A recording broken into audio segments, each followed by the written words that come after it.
All right, Joan, could you start by telling us your full name and the years you attended a one-room schoolhouse? My full name would be Joan Frances Anderson, but I was Wicks at that time. So, And do you remember the years that you attended that one-room schoolhouse? yeah, it was 1955. I started, they didn't have a kindergarten, so I started first grade. And then I went to second, and then I had appendicitis the first day, and they kept me back, and I did second again. Then I entered Shenandoah in third grade. What was the name of this one-room schoolhouse you attended? It was District 6, I District think. 6. Yeah. And that was Clifton Park? Yes. Corner of Vicious Ferry Road and Clifton Park Center Road. Excellent. Right next to the town garage, which I lived in and walked across to school. So I was going to ask you how you got to school each day, but... Just walked across, you know. It was easy. And I would even use their swing set, you know. But it was the best years of my life. I loved school. What do you remember about that building, inside and out? Well, when you would go, you'd go into, they had a barn in between the building, and that would hold the coal to heat the school. So you'd go in on the porch, and there was hooks, and you'd hook your coat there. Then you'd go in the door, and then you'd go to your desk, which was the old-fashioned inkwell desks, the oak ones. And you would sit there, and then the person ahead of you would sit in that seat in front of you, and there would be another desk, and it would go on. There was probably about 30 kids, and you go from first grade up into maybe 6th or 7th. I can't remember exactly, and it was nice because she'd give you your lesson, and then you would listen to what everybody else was lessons. So you're kind of learning multiples, you know. It was really nice. What about bathroom facilities? What were those like? There were 2 outhouses, one for the girls and one for the boys. And every Halloween they would go over. And my father would be in highway superintendent. He'd come over and put them back up. But that was a Halloween prank, you know, that the older boys did. But Did anyone ever catch them in the act? No, but we were surmising who they were, and I wouldn't say their names. But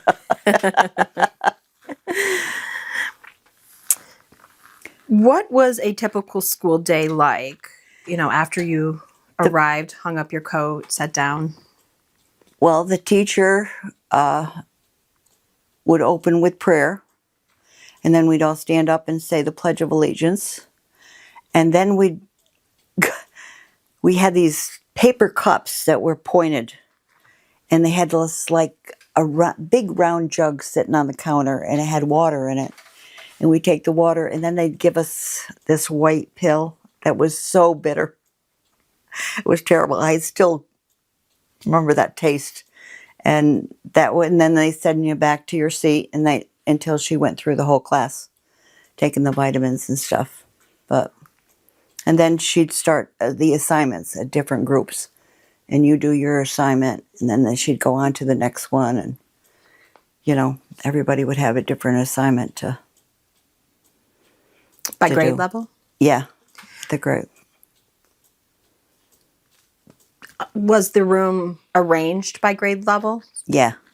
With the younger students? Ones on this, yeah, and over. And then there was chalkboards all around. And she'd write different ones on each side for the different classes. And 2 is, with the chalkboards, if you did something wrong, you may write on the chalkboard 25 times. Sometimes some kids got 100 times.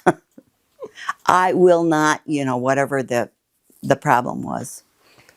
Do you remember any specifics? No, I really don't. I don't ever remember writing anything like that. But there was a few of the boys that I knew. They were there quite often. Oh, the 12-inch ruler. Uh-huh. Put your hands out, and she'd slap your knuckles. That was your punny. No more of that. I never got them that I remember. But that was some of the punishment, along with the writing on the thing. Or you'd have to stay in during when you go out Recess. Recess. Yeah. And you go outside, So, but that was part of the things that wouldn't happen today. What kind of subjects do you remember studying? What is it? What kind of subjects?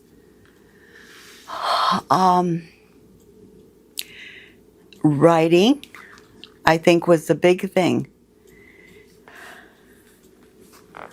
And we'd do that on the board. She let us get up there and write, but we had paper with wide lines, and you'd have to practice, So that's why we became good writers and printers. We did both. But there was a lot of practice with that. Yep. What about math or music? And math. Remember multiplication. I remember repeating that and learning that, and adding and subtracting and yeah. I mean, we learned that early, and there was no, as I said, no kindergarten, like, they learned how to play and stuff. Yeah. But, and then we'd go out for recess and Mother May I, jump rope. We'd bring our jump ropes and we'd jump rope. The swing set was there and the teeter-totters. And just try and think. What kinds of games or activities did you play in the wintertime? We'd go out and make snowmen, snowballs. We'd have a few snowball fights, And two is, during the winter, it would flood down in that area that I showed you where they were doing snowballs and stuff. And it would flood, and we'd bring our ice skates and ice skate on the ice there. Yep. And then, of course, I lived next door, and I'd come down the back stairs and come across, and they had the swing set, the big swing set. And my mother used to say, "You be careful, you're going to go over. You swing too high." Well, I did one day. I still have the scar here. My teeth went right through. I came in the house, dirt. And she says, "You swang too high." I said, "Yes, Mom, I did." But it was, but. Did you need any medical care? No. My mother just, washed it out good, put a Band-Aid on it like we did in the old days, That's all we did. So it sounds like you spent a lot of time at the school, even when school wasn't in session. And my mother cleaned the school, so I'd go over and, putter around with her, helping and stuff. But, yeah, we just had a great time. I just loved it. What kinds of chores were you guys expected to do? Chores? Yeah. I don't even remember any chores. Oh, you were lucky then. No. We have tells of... Maybe doing the board, erasing the board with it, and then taking, yeah, that's right, it's coming back. Taking them outside and banging them together, so it get all over you. But yeah, I remember that now that you brought that up. It's bringing back some memories. Yeah. Yep. That was about, I don't remember anything else that, a race in the board and everybody brought their lunch, you know. Yeah, I was going to ask you that question next. What was lunchtime like? It was peanut butter and jelly every day. And you brought it yourself? Yep. We brought it ourselves and ate at our desk. And yeah, I don't, it was really a simple life, but it just, no, we didn't have a cafeteria or anything. We just ate right at our desk and everything. Yep. And this truly was a one-room schoolhouse. Oh, it was just one room. How would you describe your teacher? Miss Wetherill,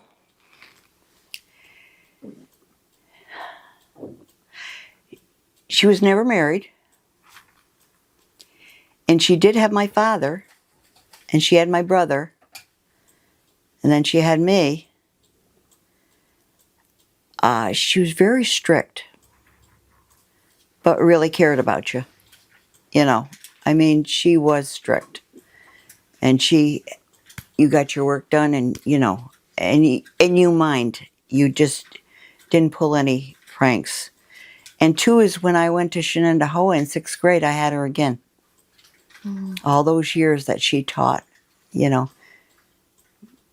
But She must have had a long career. Yeah, she did. She lived up in Jonesville. Tell us a bit about how the older students would help teach or support some of the younger students in the classroom.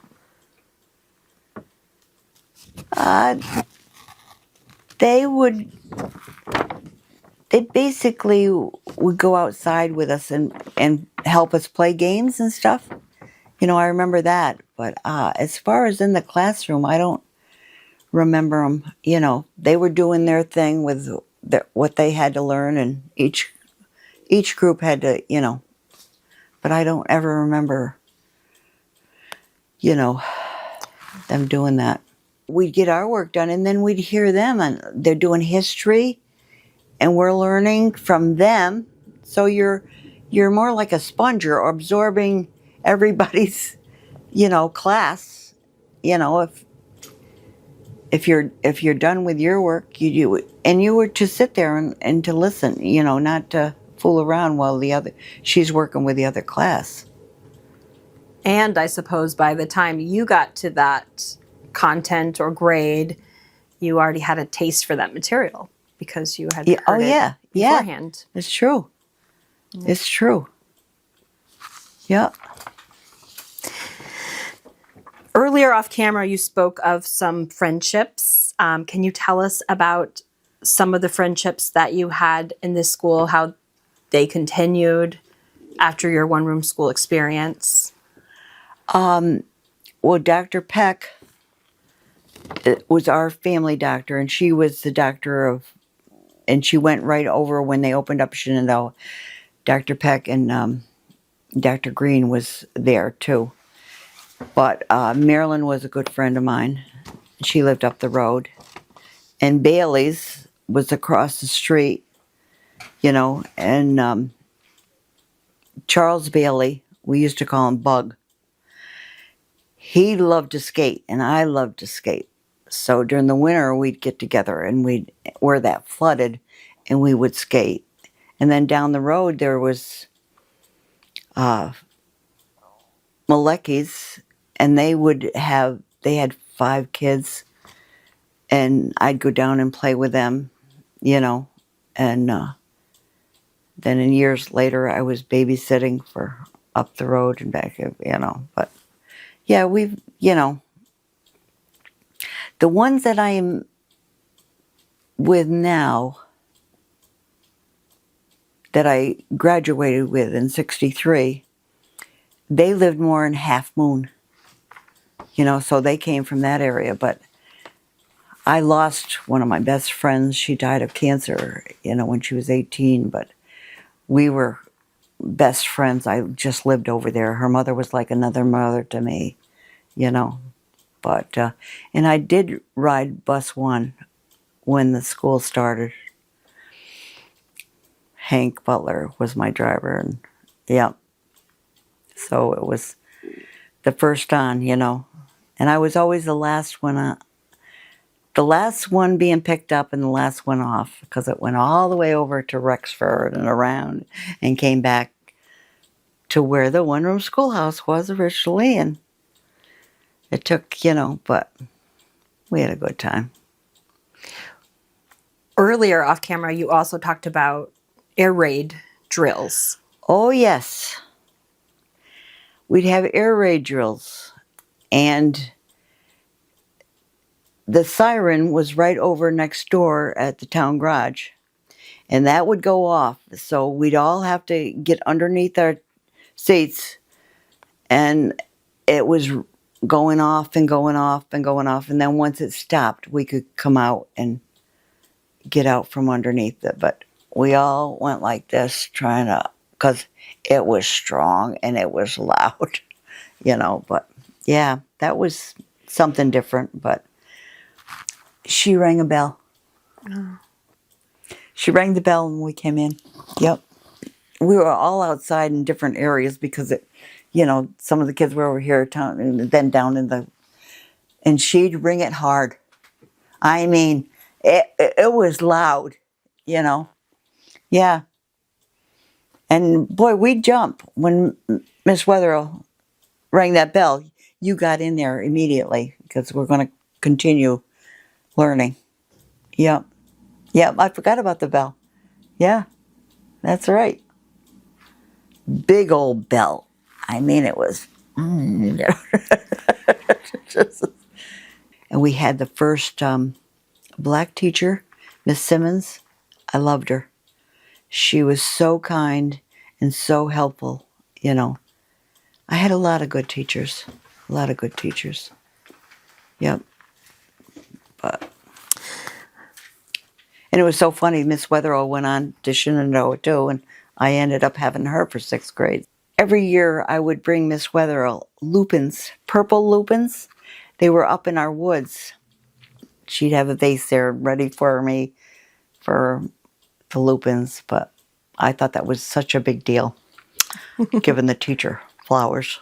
On the other side, there was lilacs, and then it was like dirt. It was scooped out of there, and we would pretend to cook different things, and eat, We did a lot of pretending.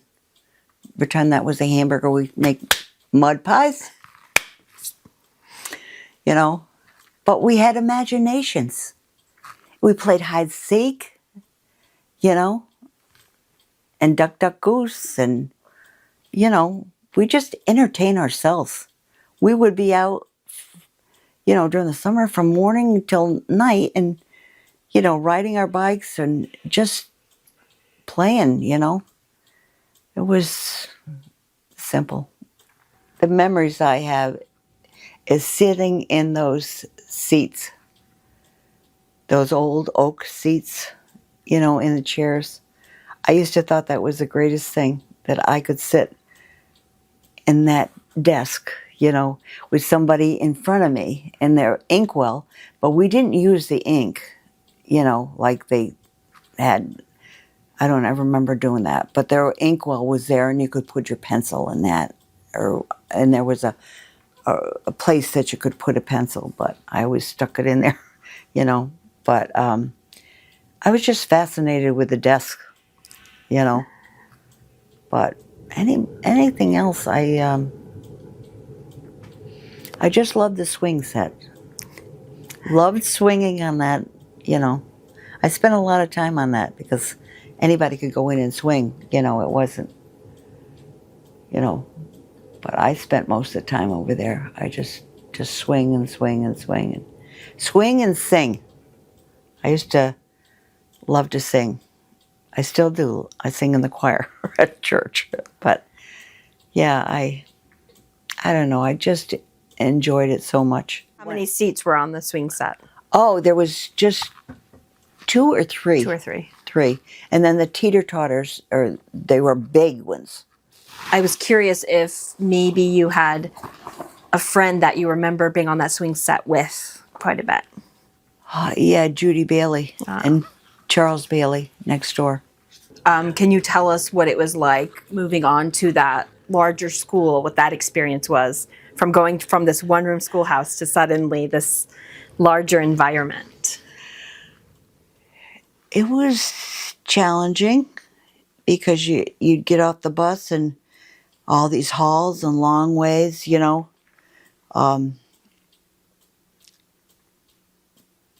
But Miss Coppins I had, and she was great. She, you know, knew that we come from a one-room schoolhouse, and she helped us adjust to it, you know. But you'd go here for lunch, and, you know, it was totally different, you know. But the teachers were good about directing us, and you know, we'd follow them down to the library, to the, you know. In fact, I went last year, and I could not believe how it had grown up with more buildings attached to it, which was a hallway to the high school. They've got rooms off of them now. And the bell court is totally gone. It's a music room.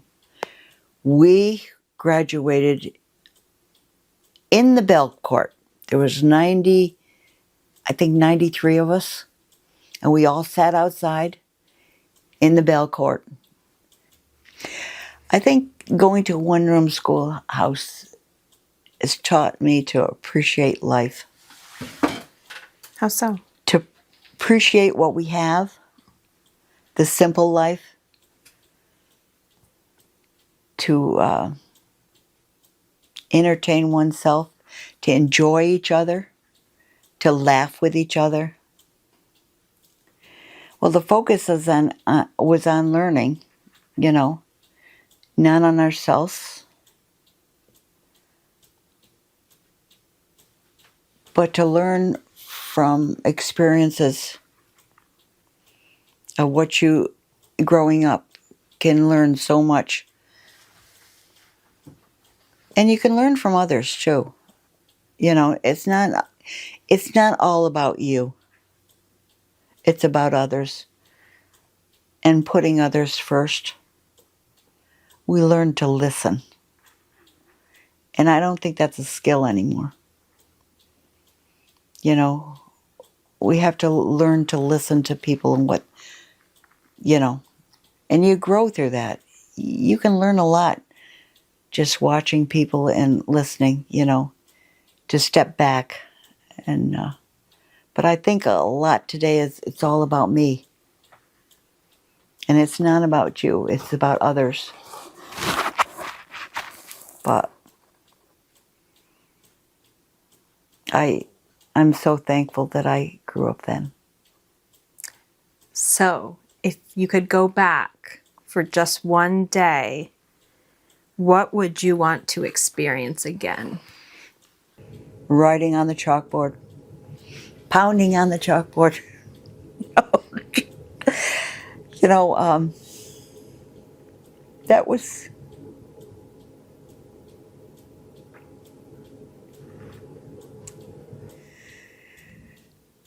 I'm just so thankful that I had the opportunity to have an experience doing that with a one-room schoolhouse and a teacher that really was strict but cared about us and gave us direction. I'm just thankful, very thankful to learn from that and to meet some wonderful people and kids that, you know, I grew up with. And